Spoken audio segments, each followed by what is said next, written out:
Welcome to the podcast. We do recover with Jared Miller, your host. And I'm Dr. Terry Sellers, your co-host. This is a podcast about recovery from addiction. We want to talk about what successful recovery can look like. Brought to you by Steps Recovery Center and the St. George Hilton Garden Inn. What is happening, Recovery Phenos? For episode 80, I got to start off with a disclaimer. Okay, we're just going to straight right off the bat, disclaimer. Today we're going to talk about what, Doc? Medications. To avoid in recovery. No, we're not talking about that part, just medications. Oh. No, I'm kidding. Go ahead. So medications to avoid in recovery. Yeah, absolutely. We're gonna talk so the disclaimer is this. Check it out, everybody. This is our opinion, right? Like, so I'm, a clinical counselor, substance use disorder counselor. Dr. Sellers is a board-certified addiction medicine doctor. These are our opinions. However, there's some guidelines that we're kind of going off of. Do you want to talk a little bit about that? We're really smart. But the Doppel ones that you sent me last night. That's not it. It's not that we're really smart. No. Well, I mean, you're really smart. I don't think you guys are smart enough to forget your sponsors already? No, we're going to get to the sponsorship. Before we get into all this. Our sponsors forgot us. Okay. All right. It's getting sideways now. Before we get into all that, episode 80, part 1 is brought to us by Steps Recovery Centers, where they are ready to help you or a loved one get help as soon as you're ready to reach out. Reach out to them by giving them a call at 801-800-8142. You can also check them out online by going to stepsrc.com.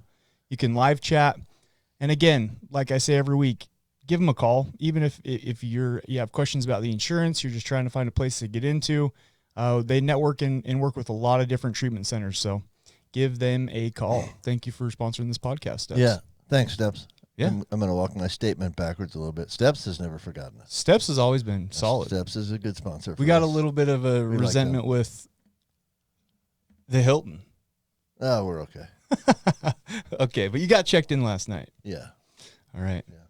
We'll We'll talk about the Hilton. You in the just next sip a segment little bit more of that Dr. Pepper and get a little peppy. Yeah. Do you have a hard time in the mornings, Doc? Oh, I hate mornings.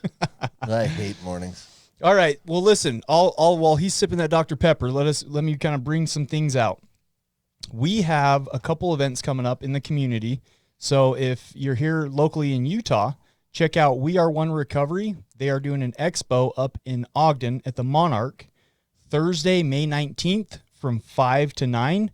They got, I know Casey Scott is emceeing it. They've got a couple really good speakers. So yeah, check them out. We also have SWACNA coming up at the Hilton Garden Inn. Yeah. That's going to be the weekend of June 9th through 11th.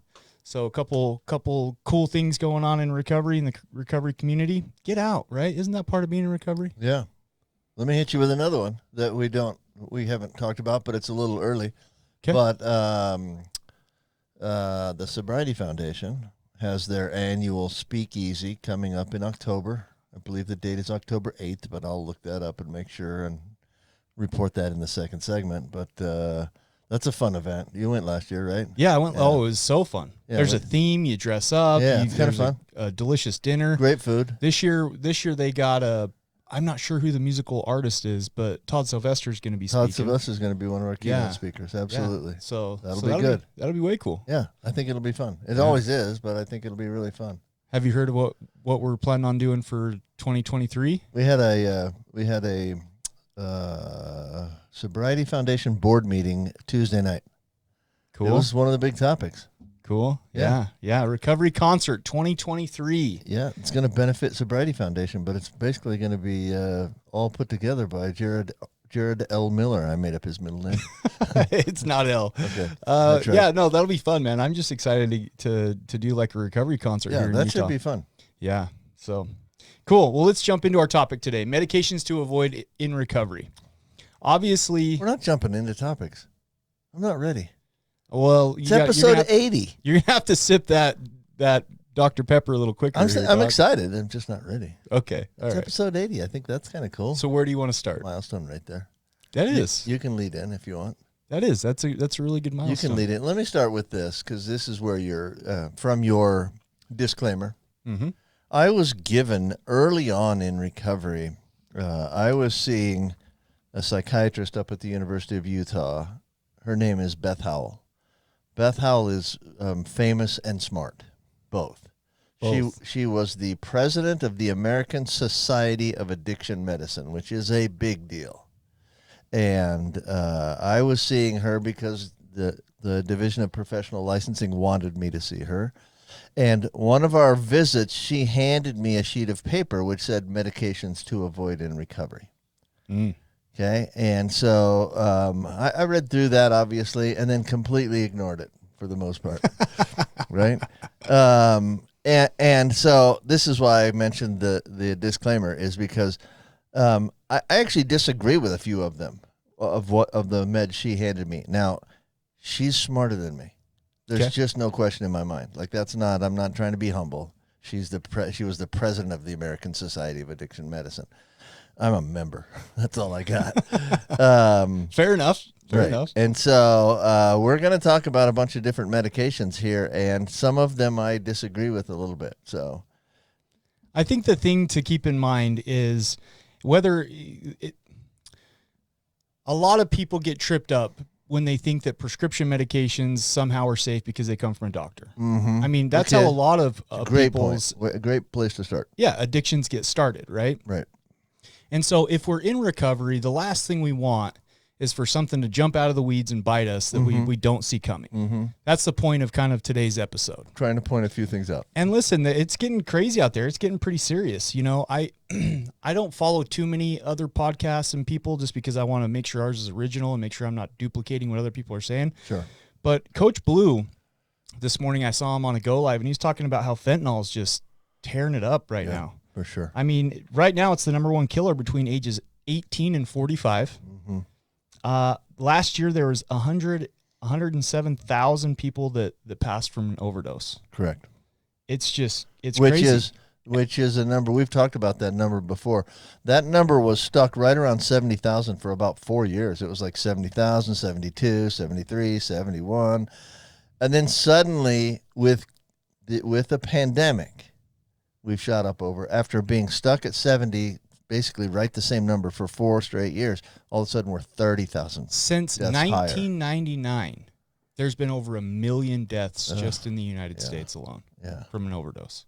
Now, that's not all just opiates, but just some drug-related overdose. But it's a lot of opiates. And more recently, fentanyl's been one of the stats that stood out from last year's overdose deaths was the giant increase in the number of deaths from overdosing on meth. People don't really overdose on meth. Right, it's cut with fentanyl. Oh. And so sometimes they'll attribute that death to a methamphetamine death when in fact it's a fentanyl death. Yeah, it's just crazy. So shout out to Coach Blue. I appreciate you. He's very educated. I love what he does with the community, with Addict Athlete. Phenomenal dude. So I'm not duplicating you, but I'm echoing his message. We got to do something. Yeah. I mean, it's grown by 15 to 30% year over year. Crazy. It's just, at what point are we going to, you know what I mean? Like, say enough's enough and really come together and try to do something about it. Can I start with a direction or a couple of concepts I think we need to understand before we go into this? Yeah, let's do it. So here's how medications work and drugs, chemicals. For a chemical to be psychoactive, it has to be able to enter into your brain. Okay, there is a thing called the blood-brain barrier. Things can't cross over that if they're a certain size. Okay, so a drug to be psychoactive has to be able to cross over that blood-brain barrier. Not all things can. Decent-sized molecules have a much harder time, and smaller molecules can cross into the brain. So they have to cross that blood-brain barrier, and then once they do, it gets into the brain, and there has to be a receptor for that medication in the brain. If there is no receptor for it, it can't do anything. It can't make something happen. Right. Can't be psychoactive. So you've got to have a receptor for that, and then that molecule or that molecule or atom or whatever it is that has crossed into the brain has to bind to that receptor, and when it does that, then things can happen. Mm-hmm. Okay, so there have to be specific receptors that it can bind to. Once a molecule binds to a receptor, it has the potential to do one of several things, a combination. It can turn that receptor on, which is an agonist. That's what we call an agonist. Yep. Right? So if it's so there are several different opiate receptors. There's a mu, there's a kappa, there's a delta opiate receptor. And the mu receptors mediate pain. So if a molecule can bind to a mu opiate receptor and turn it on, it will decrease pain. There's a such thing as molecules that could bind to that receptor and not turn them on at all. What are those called? Antagonists. If it doesn't turn it on, it's an antagonist. That's right. Right? It doesn't do anything. It's another sort of more layman's term would be a blocker. Right. Right. Yeah. So if It's a goalkeeper. Right. It goes in and binds up that receptor, but doesn't turn it on, which means nothing happens. That means that's one less receptor available to bind to what it's really supposed to bind to, which would be an agonist. Mm-hmm. Right. And then finally, there is a thing called a partial agonist. A partial agonist will go in and bind to that receptor in the brain. And it will turn it on, but it will not turn it on as much as a full agonist. Right. So there's a little bit of a reaction, but not a full-blown. Absolutely. Yep. There's some reaction. So if we take, for example, let's talk about opiates for a second. If you take a full opiate agonist, Fentanyl. let's just do a pill. Heroin. Let's do a pill for me. Okay. Percocet. You take a Percocet, there are molecules in that Percocet, oxycodone, that cross the blood-brain barrier, go in, bind to mu opiate receptors, and turn them on. Goal. But a property of a full agonist is if one Percocet, and I liked it, by the way, thanks. I just picture, listen, with I all liked this it. It was with all this beautiful. scientific stuff, I picture like this like soccer game, right? Like this World Cup soccer game. Yeah. And like the molecule's the ball, you know Right. what I mean? And the transporter's the player. Right. And it's trying to, it's crossing the halfway line, the blood-brain barrier, and it's trying to shoot and trying to score into the goal. So Yeah. sorry, go ahead. No, that's all right. If it finds the goal, if it finds the net, Boom, there's the psychoactive that's effect. an agonist. Yep. Okay. So if one Percocet does something, two Percocet does twice as much. For sure. That's a property of full agonists. That is not necessarily the property of a partial agonist, though.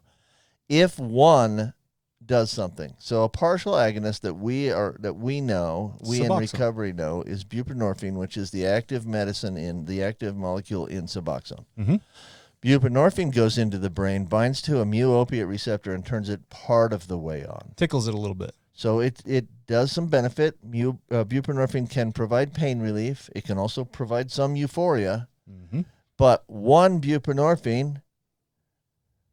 two buprenorphine does not cause twice the effect that one buprenorphine does. It might cause one. It causes more effect, but not twice as much. Right. And then for a partial agonist, there's a ceiling effect. So up for buprenorphine, for example, up to 32 milligrams, you still get benefit. But if you take 40 milligrams, you get nothing more than you did when you took 32 milligrams. Okay. So the dose response, there's a such thing as a dose response graph, where a dose response graph of a full agonist is a straight 45-degree line on an XY graph. Okay. Mm-hmm. So if you take two's the dose, your response is twice as much as one. Whereas the dose response graph in a partial agonist goes up slower than 45 degrees and then levels off. Okay? This is boring as all get out, but it's necessary to understand. It's not boring. It's interesting. Yeah, okay, maybe, but it's important to understand what happens in the brain with chemicals that are psychoactive. Especially when it comes to understanding the medications to avoid, because they may have similar effects in the brain. Okay? For example, alcohol. The prescription equivalent of alcohol is what, Doc? Well, when you say prescription equivalent, there are molecules that bind to alcohol receptors. Right, but okay. I'm trying to Are you headed towards benzos? If somebody's an alcoholic and they go in and they're trying to stop drinking alcohol, and they tell their doctor, "Hey doc, I'm having mad anxiety," and you know what I mean, if they prescribe them benzos, it's the same thing. It's hitting the same receptors in the brain. Benzos bind to the exact same receptors that alcohol does. So if you're not aware of that, you have the chance of cross-addicting. Sure. And therefore, for alcoholics particularly, although benzos are always dangerous for anyone that is in recovery. You can easily get addicted to benzos. Benzos bind to the same receptor alcohol does. Even though it might feel a little different to your body, your brain thinks you're still drinking if you're taking an Ativan. So benzos are, the common ones are Ativan, Klonopin, Xanax, Valium. Those are kind of the Librium we use actually for alcohol detox because it goes into the brain, binds to the same receptor, and then we taper it slowly. So the concept of a detox in alcohol is if you stop abruptly, you could have a seizure. So what we do is we take the pill form of alcohol, like you said, say a Valium or a Librium or something, give it to the patient, and then slowly decrease the amount we give to them so that rather than quitting abruptly, they're quitting on a taper fashion. So let's kind of dive just straight into it. So some of the ones definitely that are obvious to avoid is like pain medication, right? If you're a heroin addict and you're prescribed Percocet, it's the same thing. Sure. If you're an alcoholic, the obvious one is benzodiazepines. Sure. Right. What are some other obvious ones? Like if you're addicted to methamphetamines, you definitely don't want to go in and get loaded up on a bunch of Adderall. Okay. So the case, those examples are really true, but they're more true for they're true for everybody, not just like it's not just methamphetamine addicts that should avoid Adderall. All addicts should avoid Adderall. These substances, right? Because so these are called controlled substances. These are medications you have to have a hard copy of a prescription for. Actually, a few of them can be called in, but for the most part, you have to have a hard copy of a prescription. A lot of times they can't be called in over the phone. And they'll have that, if you've ever seen it, the insignia for controlled substance is a little C with a Roman numeral inside it. So a C2 is a controlled substance level 2, basically, class 2. And the lower the number, the more addictive they are. Yeah. So like Schedule 1's more addictive, Schedule 2 is a little less, Schedule 3, and it goes all the way to Schedule 5. Yep. 2 through 5.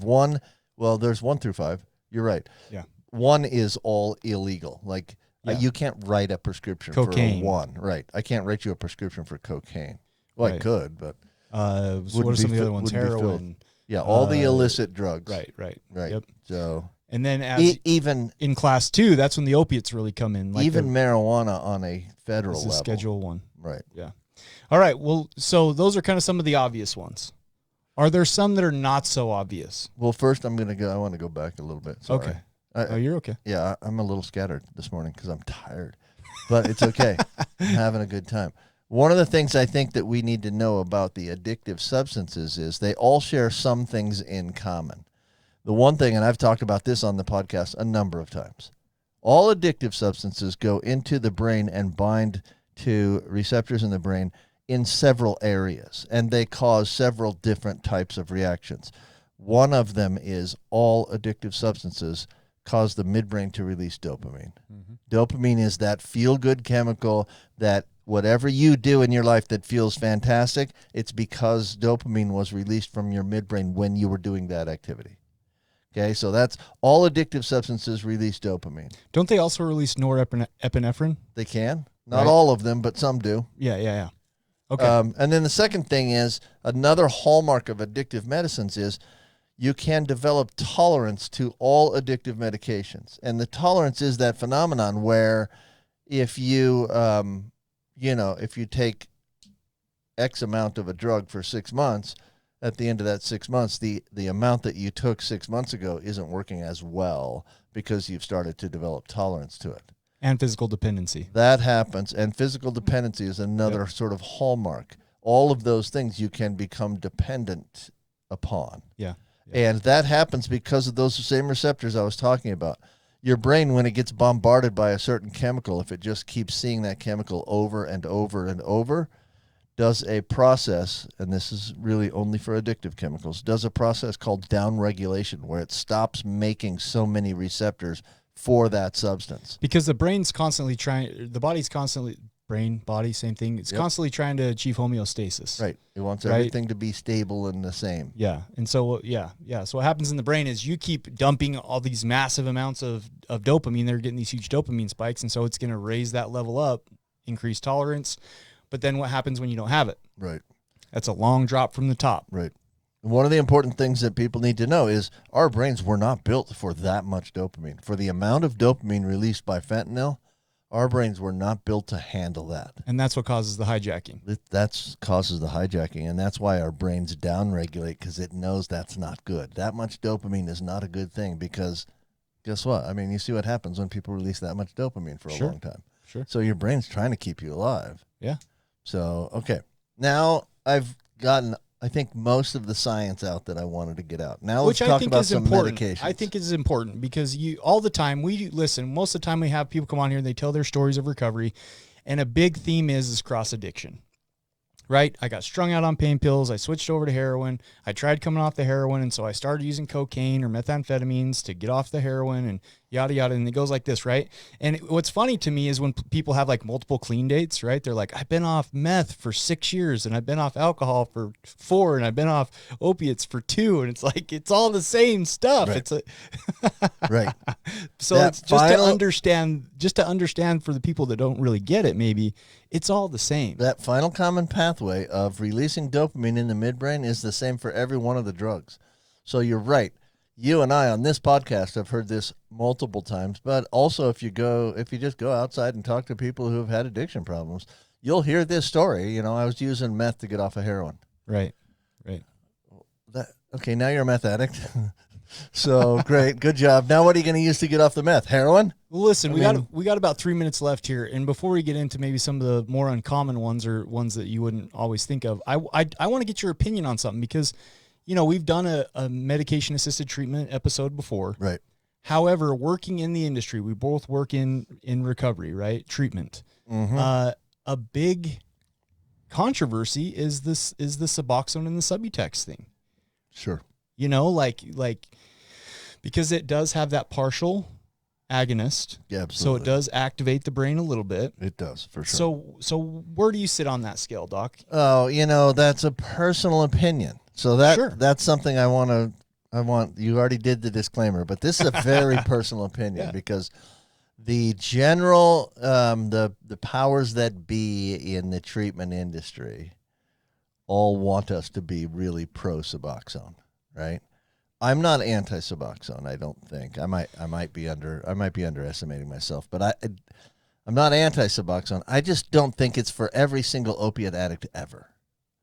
And that's Valid. kind of the push is from the government, from the FDA, from the Office of National Drug Control Policy, from those bodies. They all kind of want us to see an opiate addict and put them all on Suboxone, and essentially for a very long time, if not the rest of their lives. So I don't take Suboxone, right? I'm an opiate addict. That's all I did really was opiates. And I have never taken Suboxone. And my life is better because of that. Right. Yeah, absolutely. I don't spend money on that med. I don't have to go see a doctor every month. I don't have to count my Suboxone when it's time to go out of town to make sure I'm not going to run out when I'm in Tahiti. I've never been to Tahiti, but only every other weekend. yeah, right. In my mind. But here's the thing: it has its place. It has its place, absolutely. It's a great place. It is way better than heroin. Right. And if heroin addicts can't stay clean, they should be on Suboxone. Yeah, I think if somebody comes in and it's their first time in treatment and they haven't tried doing it just, you know, the natural way that it was intended to happen, they should try it that way without the mat. Now, listen, when you're talking about your fourth or fifth or sixth guy coming through, right? You've been to treatment 7 times. He doesn't need more time and inpatient. Right. He needs outpatient and he needs some kind of mat. He needs to, you know, figure out how to get his life back together with something that's going to take away the cravings and the urge to repeatedly use. Right? Is this sounding? No, we've seen those guys. I know we're really short on time, but we've seen those guys. I've treated a guy who was in his 19th treatment episode. That guy doesn't need more treatment. He can teach the classes that they're going to teach him in treatment, right? He needs to do something different than what he's done in the past. And if that includes Suboxone, then so be it. It should include Suboxone. I'm not downing anybody on Suboxone. Yeah, It's no, a great medication, absolutely. and it's very helpful for a lot of people. As long as you're taking it as prescribed. Yep, but if you could possibly not take it, you'd be better off, I think. Stay with us Ultimately. for episode 80, part 2. We're going to come back right after this little 30-second sponsorship mention from Steps Recovery Centers. You are listening to We Do Recover with Jared Miller and co-hosted by Dr. Terry Sellers. We'll be right back after this short break with more of We Do Recover with Jared Miller, sponsored by Steps Recovery Center and the Hilton Garden Inn. I'm Desmond Lomax, one of the clinical executives here at Steps Recovery, and once you become with the Steps family, you're just a part of the Steps family. A lot of us have overcome substances, overcome addiction, and now we're able to help other people. Second of all, we're also going to help you in a way where you can afford to be helped. Third of all, we're going to give you the same quality that many organizations are charging 2 to 3 times, and it's more about you than it is about our organization.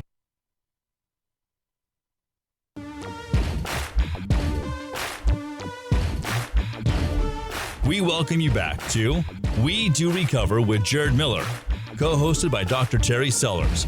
Brought to you by Steps Recovery Center and the St. George Hilton Garden Inn. And now with part 2 of our podcast, Jared Miller and Dr. Terry Sellers. Welcome back, everybody. This is We Do Recover with Jared Miller. This is our second segment.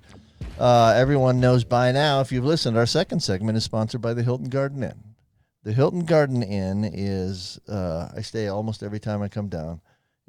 I love it. It's wonderful. If you're traveling through southern Utah, give them a Google search. Just type in Hilton Garden Inn and give them a call. They'll take really good care of you. That's the one thing they definitely do is they take good care of me. So, And they're booming. yeah, Business is booming. It's no question. Creating It's a problem for hard to us. get rooms in the Hilton Garden Inn these days, which is a great problem. And I'm going to say it's all because of our advertising. Absolutely it on is. this podcast.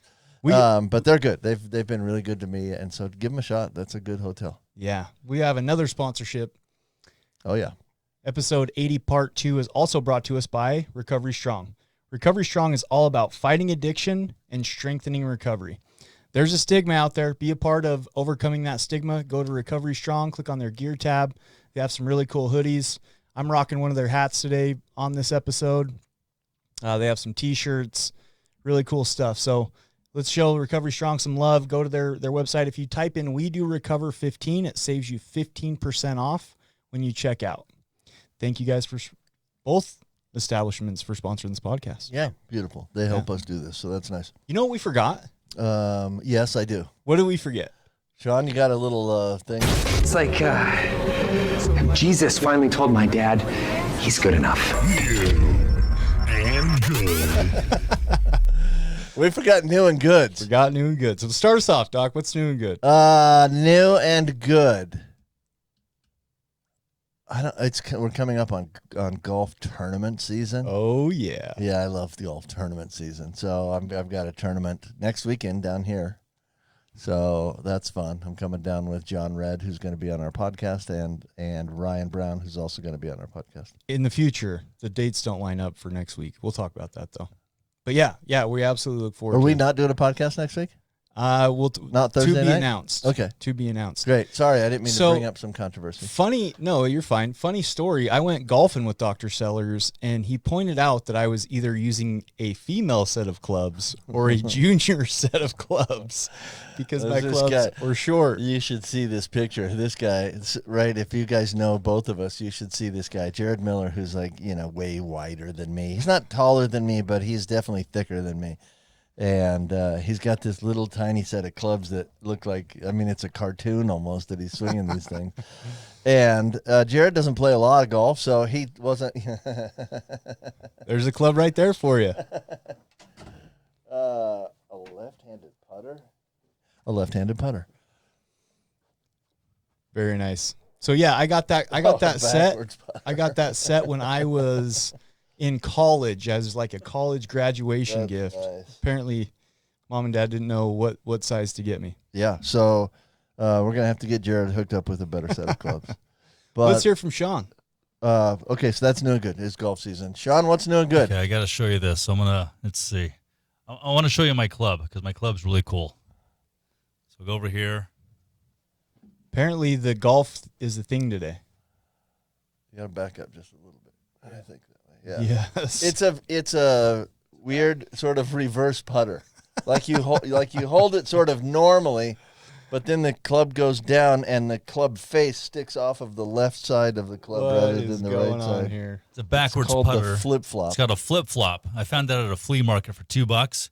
It's like the hilarious. greatest putter ever. That's hilarious. That is hilarious. I used to play office golf at my last job, and so I needed a putter, so I found one. And it's backwards. You hold it, and you're like, oh, it's left-handed. No, it's not left-handed. It's just Yeah, well, that was my first thought. You gave it to me, and I'm like, hey, backwards, what do you give me a weird club. left-handed putter for? so. When you guys talk about golf, I can participate. There you go. He's got his reverse. Hey, what putter. else is new and good? You got anybody over there that's new and good? Oh yeah, this guy. Let's see if I can turn this around. Where is it? There's Max. Say hi, Max. What's up, everybody? Good to be here today. Appreciate it. We got Max in the studio. Yeah. Max is going to be working at the radio station and going to be helping out with podcasts over the summer. Yeah. So we might actually be able to Yeah, we keep got- a regular schedule thanks to Max. Yeah, so when I leave town, hopefully Max will take over, right? Yeah, Right? we Let's got get Max just for a sec. Let's get Max on the mix just for a sec. So tell us a little bit about yourself here, Max. You look like a beast, dude. Pretty big, Yeah, Max pretty is- big guy. Max is a large dude. Yes, sir. Yeah, so I'm a current student here at Dixie State. I'm on the football team here, play defensive tackle, and that's really enjoying my time here and just trying to break into the media business. I want to end up having a podcast like you guys, doing different things. So I'm excited for what the future holds. I love it. Where are you from originally? So I'm originally from Houston, Texas, but grew up Okay. in Logan, Utah since I was about 8 years old. Yeah, Okay. I like Houston. That's a fun place. it is. Max is about to become a staple on this thing while Sean's gone. Yeah. So it's good that we introduced you, bro. I Yes, sir. appreciate No, it. I appreciate you guys. Yeah, Yep, yeah. great listening to you. Yeah, thanks for coming on.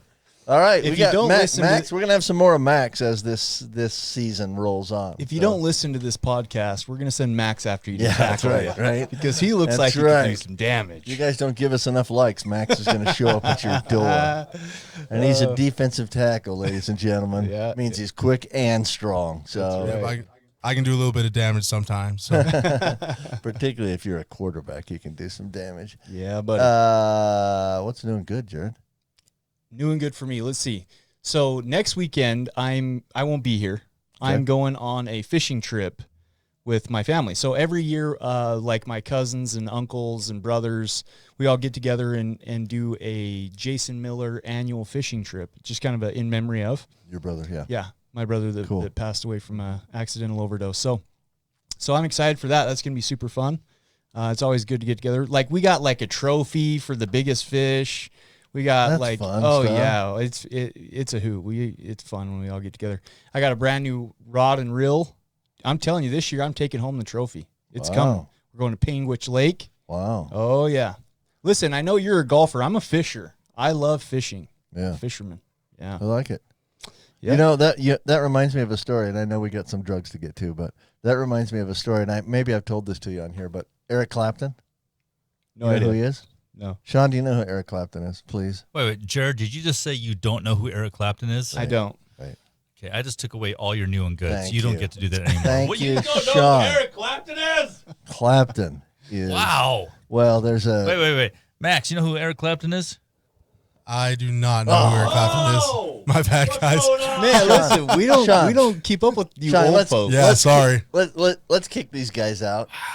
Let's have a Can real we podcast just get to where we who, can who talk. the heck Eric Clapton Eric is? Clapton is a very, very famous, probably one of the best guitarists alive. Yeah. Top 10? There's a for sure top 10, maybe even number 1, but for sure in the top 10. Clapton, there's an old saying, Clapton is God. Somebody wrote that on the side of a building once, and it's kind of stuck. Clapton is great. He's been in a number of different groups, and but Clapton is in recovery, and he started a treatment center down in, I want to say Turks and Caicos, but someplace in some Caribbean island. Wow. Some sort, called Crossroads. He also has an album called Crossroads and a song called Crossroads. But anyway, Clapton was... Do you think Crossroads was a staple in his life? I think so. Clapton was getting high. His 2-year-old son fell out of a second-story window and died. And that wasn't enough to get him clean and sober. That was not his rock bottom. He was walking along, going fishing one day, This is where the story came from. And he was high. And because he was high, he tripped and broke his brand new fishing rod. Yep. And that was his rock bottom. He said, nope, not doing this anymore. I'm going to have to get clean and sober because I can't stand that I broke my fishing rod. That's an interesting story. It takes what it takes. Yeah. Right? Well, I think it's a compilation of things, right? Like it's got to be the buildup of. Right. The time's got to be right. Sure. Yeah. Okay, let's get on to medications. So we've kind of pointed out the most obvious ones. Yeah, sure. We've got The controlled substance. yes. Anything yes. that's addictive you should avoid at all costs. And for Doesn't all the mean you science- can't take them. You should avoid them if at all possible. Listen, you probably can't have your gallbladder removed without a few pain pills. Yeah, and in part one, we got pretty scientific. I think Max is working on all the cross-referencing charts, and we got all that stuff that we're gonna, I'm sure, implement. Good. So let's get down to kind of some of the ones that maybe aren't so obvious. We've hit on the obvious ones, right? The 1-to-1 ratios. Good. Some may say class A. Right. What's in like class B? Okay, so my least favorite medication of all time is gabapentin, and anyone who knows me knows that. Why? There's a lot of reasons, and I'm going to give them to you, but gabapentin is commonly prescribed to addicts by doctors, even knowing that those patients are addicts. Now, what is So it that about shows you a gabapentin? tremendous lack of knowledge about addiction from the general doctor. Right. And where you're board certified in addiction medicine, you know these things. Right, I've got some knowledge because this is all I do, right? I didn't know much about this back when I was delivering babies. I mean, I wasn't an expert on addiction by any chance. Right. But So- it's a commonly used medication. It's prescribed for a lot of things, some of which it's not even FDA approved for. It's prescribed for anxiety. It really works for peripheral nerve pain. People prescribe it for sleep. They prescribe it for a whole bunch of things. Gabapentins bind to a couple of different receptors, a gabapentinoid receptor and a mu-opiate receptor, actually. So it has some effects like an opiate. Okay? So it gives you a little bit of a euphoric feeling. It can give you euphoria for sure. Psychoactive is what we're calling Yeah, that. absolutely. Yeah. So it can do that. Here's why I hate gabapentin. There were studies that there's three things about gabapentin that make it that I hate. The first is 11 states have already called it a controlled substance. Now, the national FDA has not called it a controlled substance yet, but it will. But there's 11 states where it's already a controlled substance. You have to jump through all the hoops that you do for every other controlled Right. substance. to get a Heavily prescription for it. regulated. Right. Yeah. Right. Now, Utah, interestingly enough, about a year ago, started following it. There's a thing called the Controlled Substance Database in the state of Utah, where every prescription you pick up from a pharmacy that's a controlled substance gets put into this database, and I can go later. Like if I wanted to look you up and see what controlled substances you've taken, All I of could them. go do that as a doctor. Now I actually have to, I can't just do it on random people. That's illegal. You can't use it for that purpose. You do it for patients. Right. They have to be your patient or you're considering having them be your Otherwise, it's a patient. violation of HIPAA. Right. Yeah. Right. So Utah started following gabapentin on that controlled substance database about a year ago. Okay. So they're on the way to making it. There's 13 states that are really seriously considering it. If all 13 say yes, now you're up to 24 states that are already calling it a controlled substance. So we're a year or two away from it being a controlled substance in Utah. So let's say hypothetically I'm a dude in recovery. Yeah. Well, I mean that's not hypothetical, but this next part is. I have like He's high. no, unfortunately. Just kidding. Is this, So the real, I have is this the real place to joke like that? Yes. I'm just wondering. as a normie out here, I'm like, can you make those jokes? yeah, that's Yes, right? Because the further away you get from it, if you don't laugh about it, you're going to cry about it yeah. because of all the devastation that it caused in our lives. It's we probably shouldn't be cracking those jokes. though. Well, that's true. But But let's get to it. So it's not a bad point. I have restless legs. Okay. Okay. Yeah. I've seen it prescribed for that. Go to a doctor. Yeah. That's one of the things that they could They might prescribe prescribe for you that. gabapentin, sure. So what would you prescribe instead? Like what's a good medication if you're having restless legs or some type of pain that is nerve pain? So always go to FDA approved substances for those particular conditions, because the truth is gabapentin is not FDA approved for restless legs. It's used, and we use meds off label all the time that are not FDA approved for what we're using them for. But So ropinirole is a medication that's specifically for restless legs. It's not addictive in any sense of the word, and it works for restless legs just fine. If you're talking about pain, like leg pain, which is another thing gabapentin is prescribed for, peripheral nerve pain, you could use an anti-inflammatory. Something like ibuprofen, but stronger. They make stronger things than that. So there's a bunch of options out there. The biggest thing is just be careful with gabapentin because it does have some psychoactive effects that could tickle that monster and re-release your addiction. Yeah, so that's kind of a point that I'd really like to make is that your job is to be smarter about addiction. If you're a recovering addict, your job is to be smarter about addiction than your doctor. I love that. Because even if he doesn't know, you got to know. Because if they don't know, they might prescribe you gabapentin. And I'm telling you today, and I'm going to tell you another reason why in just a second, but it's addictive. It's an addictive substance. Your doctor might not know that, but you need to. Yeah, and you need to be responsible for what you're putting into your body. Right. Yeah, don't absolutely. just blindly listen to everything a doctor tells you to do because they're not always great at addiction. Right. So we've experienced that. So 2 quick other facts about gabapentin.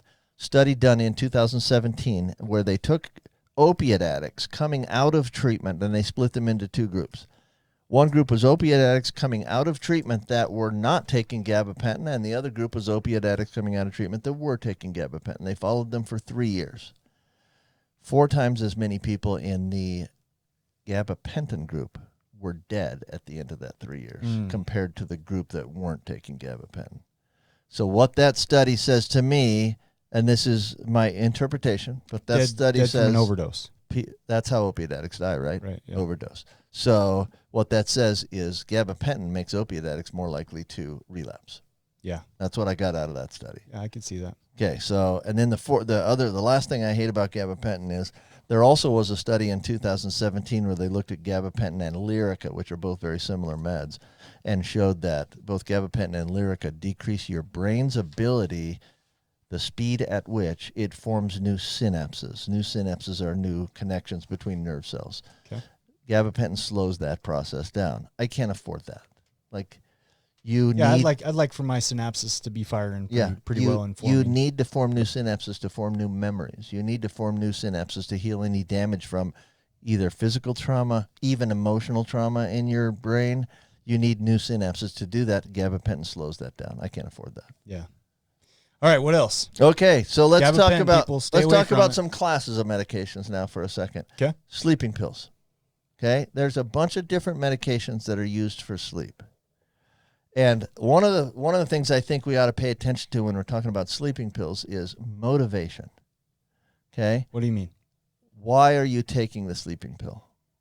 Okay? Because the truth is some addicts don't sleep very well. And there's an old saying in AA, HALT. Ever heard HALT? Yeah. Don't get too hungry, angry, lonely, or tired. Right. Tired is that last one. Yeah.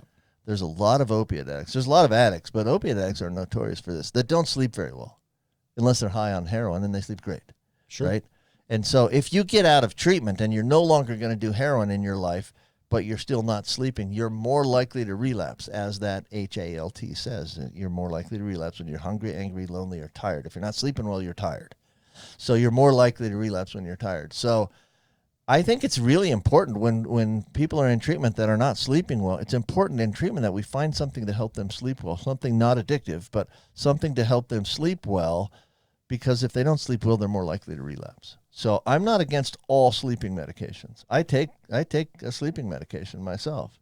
Now, an actual prescribed medication, because there's stuff out there that's natural, like melatonin. For sure. Right? For sure. And I think valerian most root. people that are struggling with sleep should be on melatonin, because it's basically a supplement. It's very natural. Right. It's totally fine. Our brain's supposed to release melatonin and doesn't always release the same amount. The dangerous one would probably be, let me just guess, like Ambien? So Ambien's a controlled substance, right? Okay. So for sure we should avoid Ambien because it's a controlled substance. Other controlled substances that are sleep meds, though, are things like Lunesta, Belsomra, Sonata, Zaloplan, and then the Ambien you mentioned. Those are definite no-nos.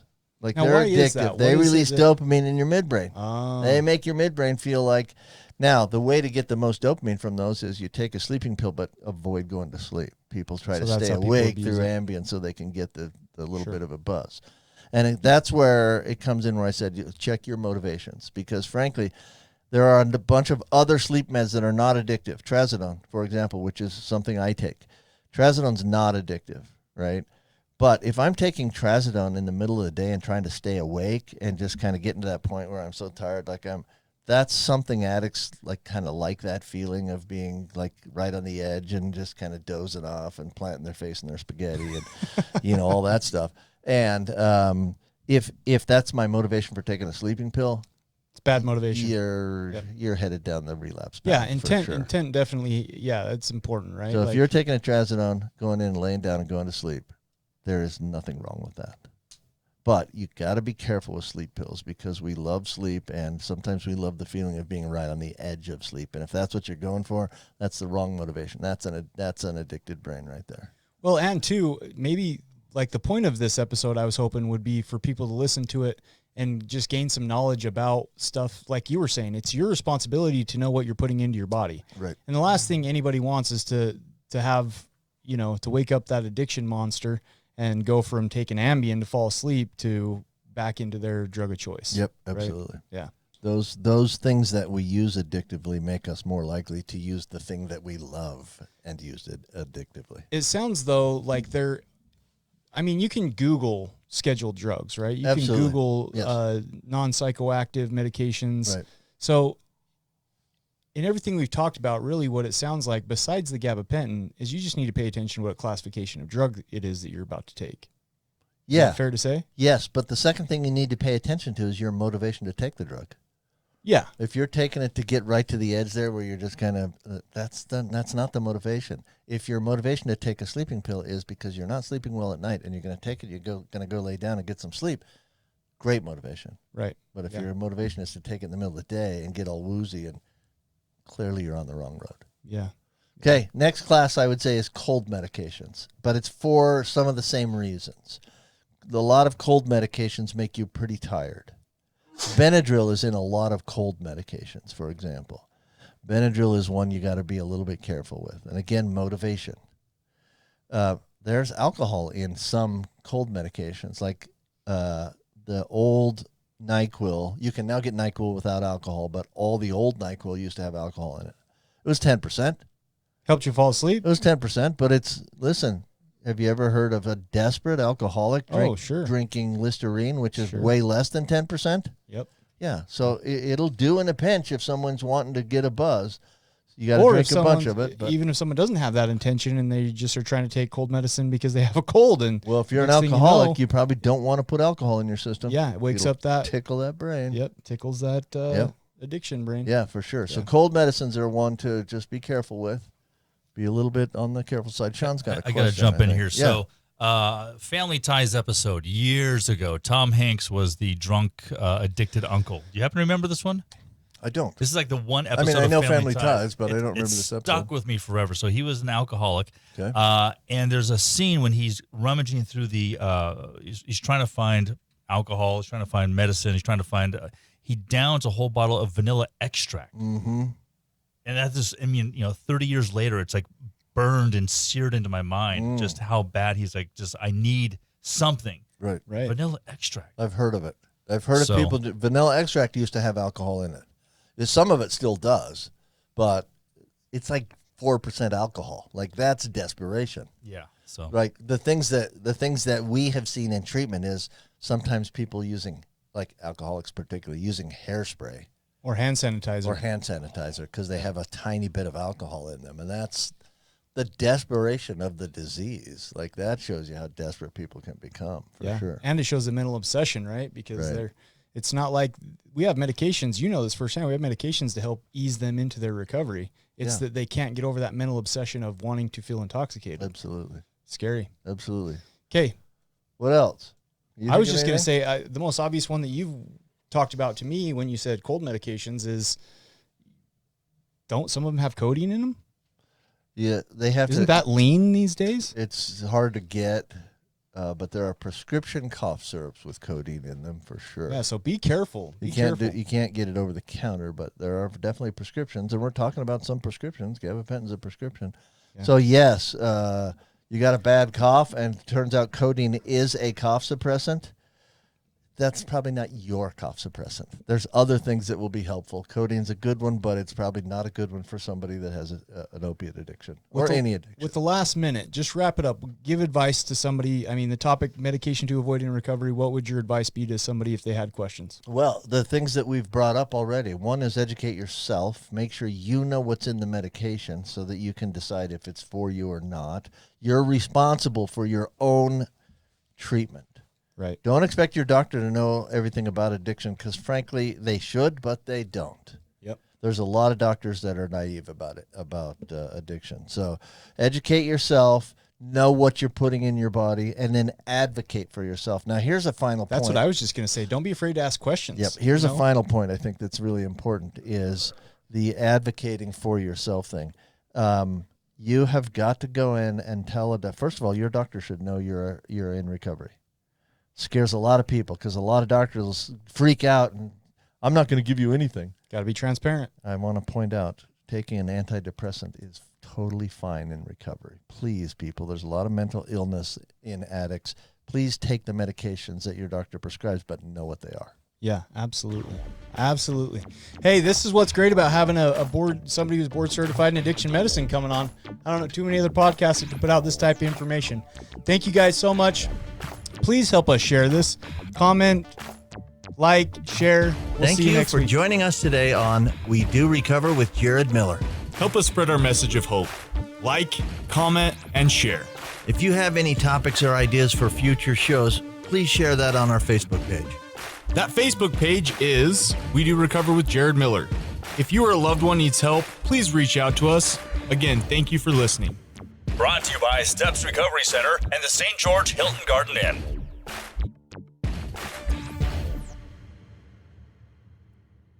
This has been a production from a podcast studio.